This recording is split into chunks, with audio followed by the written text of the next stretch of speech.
We're just gonna roll. We're just gonna. May not be watched by anyone. Huh? May not be watched by anybody. It's funny. Between Two Carcasses, episode 1. Snap. So, the idea for this first podcast is, That's not really a podcast. right, this YouTube cast interview, today's podcast video. series. Today's video. Let me explain why we decided to do this. Why we're going to do a YouTube channel. What the idea is. Which to me, I think it's fun, for being honest. It's just for fun. It is fun. It is fun. It's a little awkward. Some educational stuff. I think a lot of people want to see, like beef, like meat cutting, butchering seems to be like pretty popular. Like a lot of people like the meat cutting videos and that kind of stuff. So we want to do that. We want to teach, show how we do things. Show kind of behind the scenes process of, processing plants. Also a chance to like tell our side of things. There's a lot of miscommunication or misinformation about just processes in general. There's always that like stigma out there, like, oh, that meat processor's stealing my meat. Yeah. It's like, I was going to say there's a lot of misconstrued information about processing and what they should be getting versus what they bring. Yeah. It's just learning. Yeah. I want to get that out there. I don't think anybody's really talking about that. And I know every processor actually like deals with it. That's the other thing too. We want to like kind of share our journey. Like where we started, and if there's anybody else out there who's doing the same thing, we can maybe they'll get inspiration or share some of the things that we've learned, some of the mistakes we've made. Even just a support group. Just someone to talk to and say someone to cry on your shoulder. Someone to hear all their complaints that They're not alone. definitely heard. Battery's going bad. Battery's dying. There's that. Is it? Oh, because you don't have it plugged in because you have the microphone. I only have one option. We'll edit that out. Edit number 1. Wow. Yeah. So, anyways, YouTube channel. We don't care. Like, that's what I say. If nobody watches it, I actually don't care. I don't either. That's not what it's for. Like, I think it's good for if people do watch it, then they know we're not just. Yeah, it puts a face. face. They're too serious, and those guys are jerks. Yeah, we are jerks, but can be. Yeah. So we don't actually care. Like, we love people to watch it to get something out of it. Not, it's our chance to put information out there. It's our outlet to complain. No names. We won't name names. No names. I guess we should introduce ourselves. Yeah. Real names? Of course. Michael Merrill. We're from southeastern Arizona. I'm Ryan Merrill. My brother, we're brothers. Baby brother, older brother. Raised in Clifton, Morenci area, southeastern Arizona, like I said. Our packing plant's in Willcox. Currently, I won't tell where we live. It's not important.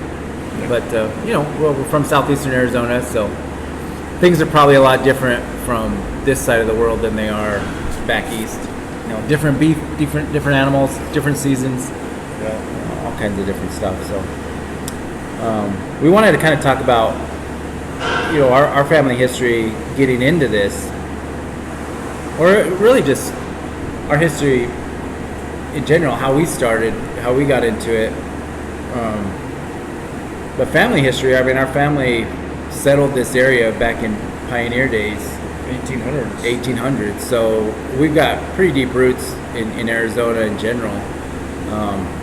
A lot of ranching. You know, we have uncles have ranches in the area. Our grandfather had a ranch, you know, close by. We worked it when we were kids.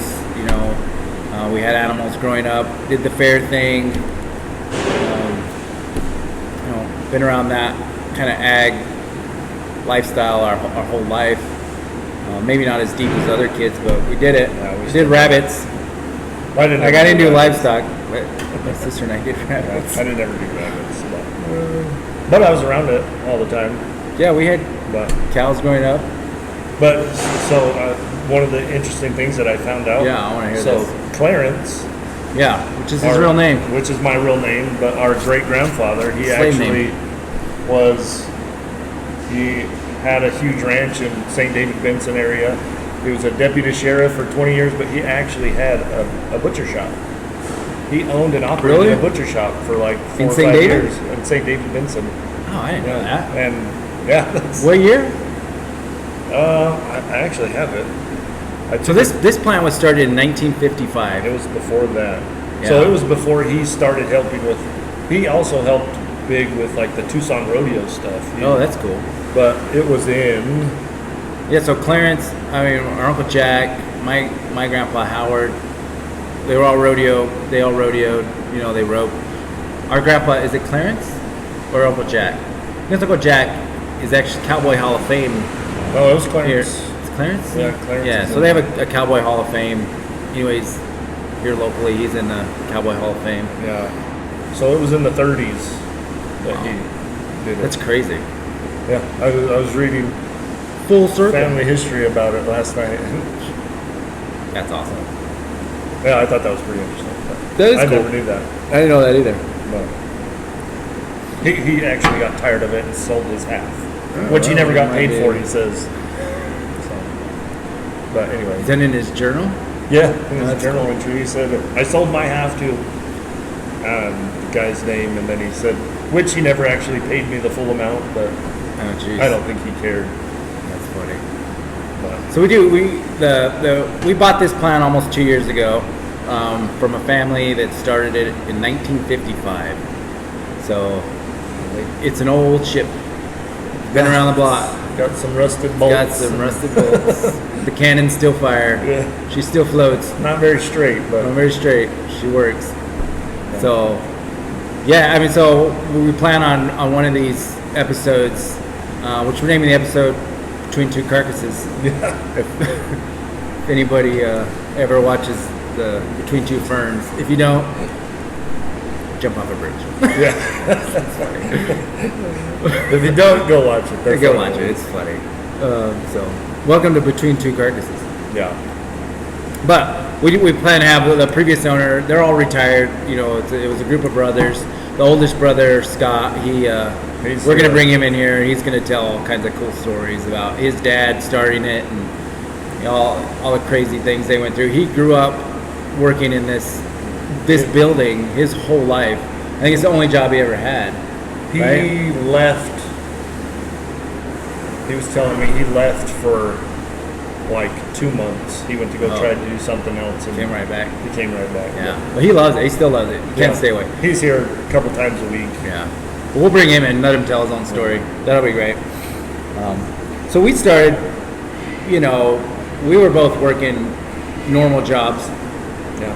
Ryan worked in the mine. I worked for the mine a little bit. Did different things. Had outside careers, but we had a hobby on the side. So I was, you know, I was doing some roping, and I kept buying, you know, roping cattle. And those of you who rodeo and rope, you know, you buy these cattle and then you rope them out, whatever, and then you're stuck trying to sell them, and nobody wants to buy a roped out steer. No. And so what do you do? I mean, you gotta keep buying more fresh cows, and you know that it's good to, you know, always have fresh cattle to rope. You know, you get like tired roped out steers. It's not very great for practice. So, anyways, I was in a situation where I was like, I couldn't afford to just keep buying fresh cows all the time. So I was like, well, shoot, you know, like I was doing some research, and you know, turns out some of these Spanish cattle, you know, they're pretty lean, pretty tender. Like it's pretty good meat. So Pretty healthy. yeah, pretty healthy stuff. It's like more like grass-fed, wild game type. Anyways, and they were pretty good, so we cut some up for ourselves. And then talked to Ryan about, let's just turn it into a thing. I'll buy these cattle. We'll breed them. We lease them out to other ropers in Arizona. We'd haul them down. They'd lease them from us, and then when they were roped out, we'd take them, feed them up, fatten them up, sell them as whole and half beef. And at least try and recoup some cost. And then it was really to support my habit, right? It turned into like a hunting. Actually, we would bring them here. Yeah, we brought them here. We tried other processors, and we settled on Willcox. My parents, my family had used them forever. And grandparents used them for years. They knew my family. Yeah, grandparents used them. So, anyways, that's how it started. And one day, Ryan was dropping off. So go ahead. Yeah, Ryan was bringing them. He was bringing some of our cattle in, and they were booked out for months. Yeah. And I do like everybody else does, just complaining about, well, why does it take so long to get animals in here? Your schedule sucks. Yeah, your schedule's horrible. And they were laughing, and this place had been for sale for like 5 or 6 years. But you didn't know. Yeah, nobody I don't know. They never no wonder it never sold, but they, I think it was just worth it. Well, Scott said something about if you buy the place, you don't have to wait on the schedule. And you're like, I was saying something, and he had said that. He's like, yeah, well, if you guys just buy the place, then you don't have to worry about it. You can do it whenever you want. And I was like, well, I don't know nothing about. I was like, I don't know nothing about cutting any meat. And he's like, well, we'll teach you. And you can work here. And anyway, so I didn't think nothing of it. And I was actually driving home on the freeway, and it just kept clicking in my mind, like, man, that would be cool to do that. So I called my brother, even before I called my wife. Called my brother and said, hey, would you be interested in buying this place and we'd run it? What? And he's like, are you serious? Well, it's funny because Jessica and I, my wife, we were that's right. We were looking for doing just like a meat shop, because we've been selling meat pretty well. We're like, we should open like a little meat shop or something. So we were looking for land and stuff, wanting to do something. We didn't know what. Didn't even think about the processing part. We were just thinking about this size, selling meat. Yeah, and then Ryan called me. He's like, what do you think about opening a meat shop? Yeah. I mean, buying the processing, Willcox Packing Plant. I was like, yes, let's do it. So, anyways, that's it. Then we went in, gathered. I actually was about halfway home, and I turned around and came back. Oh, did you? Yeah, I came back to talk to him about who we needed to get in contact with. That's when they gave me. Yeah. I mean, it was a long process. It took us, over a year. Over a year to finalize everything, got it, and then we showed up. It's like, here you go, here are the keys. Yeah. Well, I mean, so we started. We had a group of people that they worked here. I mean, worked 2 full-time jobs. Working here, working their other jobs. You did. Our brother-in-law did. Yeah. Giovanna did. Yeah. She worked at Home Depot, and then she actually quit and came here. But I worked at the mine, and I did a 5-4 schedule, so I would even do nights, and then on my days off, my 5 or 4 days off, I would come and work here. Cut meat. Learn to cut meat. Learn what I could. So we interned for about a year before the end of the sale, and then when we bought it, plane's going down. I won't look under the table because I always got just. Anyways, take 3. What was I saying? Oh yeah. Anyways, so I didn't plan to work here. I changed my mind real quick. We took over at the absolute busiest time of their history, right? Because they were their sales every year had gone up. Yeah. So they got busier and busier. After COVID, people really wanted to do their own meat. They were they want to know where their food came from, which they should. The whole grocery store scare thing, I think. Yeah, there's a meat shortage. People freaked out. They didn't so they started raising their own animals, and So yeah, it was already like more popular to do your own animals. The whole farm to table thing was becoming popular, and then it wasn't always busy. So they had gone out and marketed to all these county fairs, which was 9 different county fairs in Arizona and New Mexico that they were taking care of. Which, if people aren't familiar with county fairs, it's 4-H kids. They go, they raise their animals. At the end of the season or whatever, they have these big auctions, and then buyers from all over, they come buy these beef to support the kids, and then all those animals go off to different processors and they get processed. And so they're processing animals from 9 different fairs. And so when we took over, it was literally like the a week month before. Yeah, maybe a No, week. it was like the week before, because That small fair in it was Hidalgo, because that was we went still as they were owners. Yeah, we were. And then when we got the animals, it was Yeah, us. that's So right. it was. Like, it was week like 1, it was here's a bunch of animals, figure it out. there you go. It's like literally baptism by fire. Yeah. And but we figured it out. Like it wasn't. Looking back, like it was rougher than it felt in the moment. And again, in the moment, you're just like wake up every day and try and get it done. You're just slammed with semi-truckloads of animals showing up. You're like, what? Like what? Yeah, and then having to feed them and take care of them, and then get them slaughtered, and running out of room to hang them, and like running out of freezer space. Not only that, but like I said, the plant was built in 1955. So we had freezer problems, cooler Everything problems. was breaking. Wow. Literally every refrigeration unit in this plant in that first several months broke. And So to give you weird. an idea of how many animals we would get, Yeah. our hanging cooler, we can do 75 beef, Yeah. whole beef, and 50 pigs Yeah. at any one time. And we would literally have to stop killing animals because It's we full. would be full to Yeah. cut. Yeah. And that went on from September to, Past Christmas. we were doing Yeah. it in And that first January. year, I mean, it was rough because, the brothers, they had this pace, and they were like, we call them the brothers, they were the previous owners, Yeah, and they had this pace. And it's like they would just kill as fast as they could, whatever. But with our staff, some people had left, and we couldn't cut them fast enough, so we'd stop killing, Mikey. You're good. There he goes. You're ruining our show. He's asking me where the makeup was. So where are you gonna do your makeup? Mikey, he Cleaning cleans the guy, building for us. doing his job Trying to until we kick him out interrupt here. with our silliness. Anyways, so so we would we'd rather keep them alive, because once you kill them, that You means have the- that times the clock clock starts. You gotta cut them within a certain amount of time, otherwise they start getting moldy.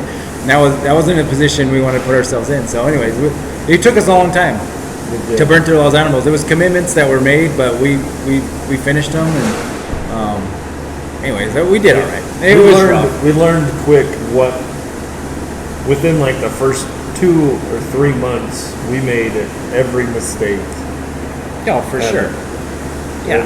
I mean, I think it was good in a way that now, 2 years later, like we're already Oh, we're so leaps far. and bounds. Yeah. Like we made all those mistakes all at once instead of gradually. Yeah. And now Yeah, we're some like, people- okay, we can't do that. We can't do that. We can't do that. Yeah, We stretch need to those do this. mistakes out for years until they Yeah. figure it out. But honestly, after that first season, it was like, no, we got to change this Yeah, we gotta- right away. This isn't working. We've done so many different things, like from softwares to Yeah. building. They used to do It was all paper. all Everything was paper, written down on paper. Paper and like, files, which again, they're from the 60s, 70s. Yeah. And they didn't like computers. They didn't know how to check emails on their phones. They didn't know how. They had computers were a little evil. They're like, my wife had. "You're gonna put your stuff on the internet?" Yeah. Yep. Well, Joanna had to show them how to use the credit card machine, and they Yeah. had that for. They didn't know how to reprint receipts. That's right. Yeah. So that. To their credit, they had it figured out. Like Oh, they, yeah, they they did made it, it. they did it fine, but They- it was they all made it work. pencil and paper. And when we show up, younger That didn't generation, I'm work like, for us. I got Papers 4 of these everywhere. pieces of paper, and I've only got 1 beef. Yeah. So we had to design a whole new software. Like I went out and like hired a guy. Yeah, you could buy them, but they were like Oh, like thousands, like $20,000, $30,000. oh yeah, and then a for subscription on software. top of that. It was like buy the initial software and then pay a subscription. Like, so I went out and like I drew it up like how it should operate, and then hired a guy and he built it, and so we've used it ever since. And it Works great. works great. Like eliminates paper, eliminates mistakes, allows us to track animals. But anyways, that's like one of many Things that we changed. things that Cooler that we've updates learned. we've Cooler, done. we had to New replace freezer. We had a freezer go a out. whole freezer. Yeah, within that was Shoot, that was- 3 months in. Yeah. The main freezer. Yeah, our main freezer. $30,000 bill. There you go. Crapped out. Like, well, we're not gonna do that. So we buy a new freezer. So, anyways, crazy first year. Yeah, But where we're at now, it's great. Actually, like produce more, less staff. We track. Yeah. We track better. We track our weights. Everything's trackable. Everything's traceable. Yeah, we can- It's what you doing math there? I was trying to see what we produce a week. Anywhere Oh. from like 7,000 to 10,000 pounds worth. I mean, Well, for a while there, we were targeting like 15. 15. Yeah, so 15,000. Yeah, we Which maybe for some people it's not a lot, but for a little custom processor, I don't know. it's pretty good. 15,000 pounds worth of beef and pig and hog. That's a lot. Yeah, and now with only 8 people, our staff is 8, which we've had up almost 20 at one point. There's only 6. 6, 6 of us. yeah, and 2 of us that don't do anything. Get asked all the time, hey, can you do this? As I'm going to do something else. Busy, No, busy that day. You gotta keep the building from falling Hold apart. on, the roof is falling. Well, we had that. We had the roof fall. Not in the building. Not in the building, but it was outside where we I mean, you name it. Equipment, all our equipment's broke. We're We all had to buy new stored. equipment. We had the wind blow it off.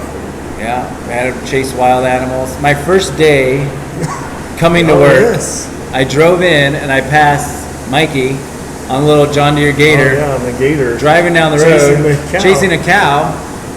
Who else was that? I think it was Brian. Somebody else was, It was heading Brian. down They the had road. busted the gate out, or the fence out here. And, Yeah, and so, well, the very first day of work. So yeah, 'cause I I like wasn't come here. in. I was still. That was my last week of work at the mine. So I. Yeah.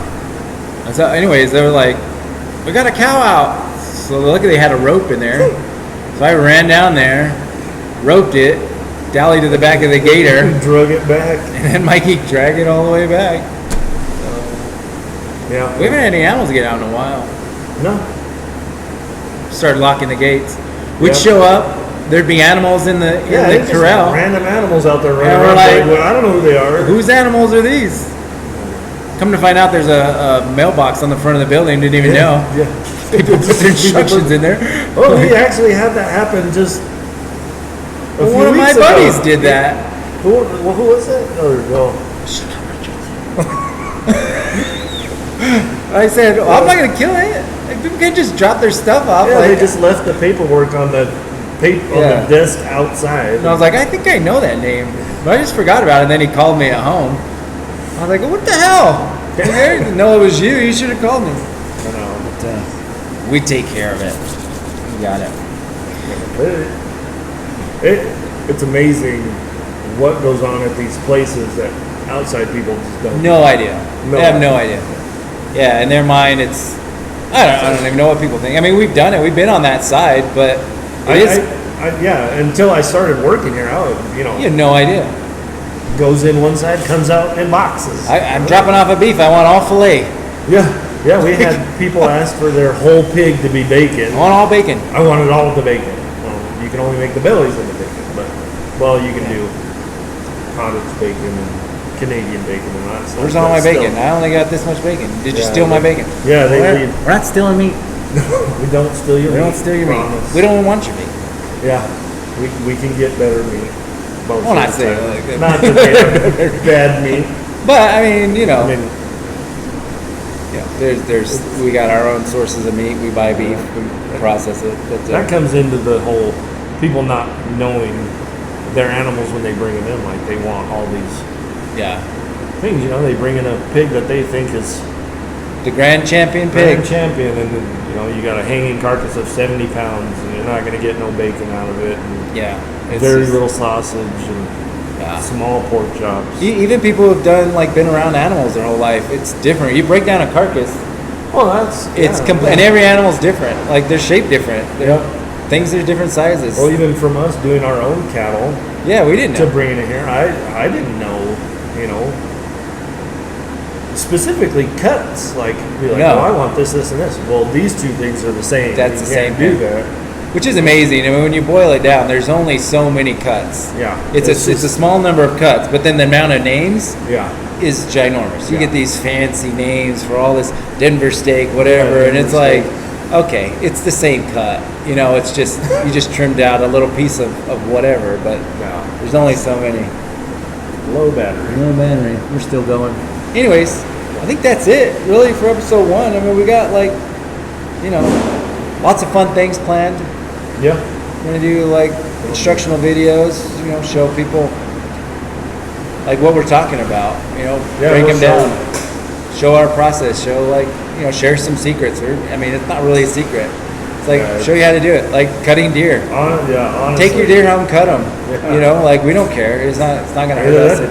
That's a good point, because honestly, when we start doing our fairs, which we're getting ready to do a big fair, which is going to be a semi-load of animals, but there's no wrath like the wrath of a hunter that gets turned away. Man. They show up with their deer. I'm like, sorry, we're dude. Right in the middle of doing 9 county fairs. We don't have room. They show up with their deer, not that we don't care about them or don't want to do it. They're a bunch of assholes. They turn my deer away. 110 animals hanging in the cooler, and we don't have room, and we don't want it to go bad. We get 6 deer a day. Yeah, and it'd be last year we took in 200 and 200 or 300 deer. It's right at the bad time. Everything. I mean, not that we don't want it, but it's just it happens at here in Arizona. It happens at a bad time. Yeah. So I mean, we want to do classes. We want people to learn. Cut your own deer. How to do it. So you're more than welcome to bring it to us. But if we're not, then you know how to. Know how to do it, and it's something people should learn anyways. Even if you learn how to do it, bring it to us. We do it. Yeah, we'll do it right. We'll make cool sausages. We'll make snack sticks. We'll make summer sausage, all that cool stuff. But if you're ever in a situation, God forbid, the end of the world happens or something, you know how to afford it, or you can't afford it. That's how you eat. You know how to do it. You know how to do it. It's a good skill. Yeah. So, not telling you to go poach deer. I'm not saying poach. End of the world. I'm poaching all kinds of stuff. A rabbit here or there. Some coyotes. Anyways, thanks everybody. That's all we got. It was fun. Peace out. Bye. See how far I got. Now I got to do that as my signature wave. Lauren's wave. She's lit up. It's like this little It's funny. You gotta. Yeah.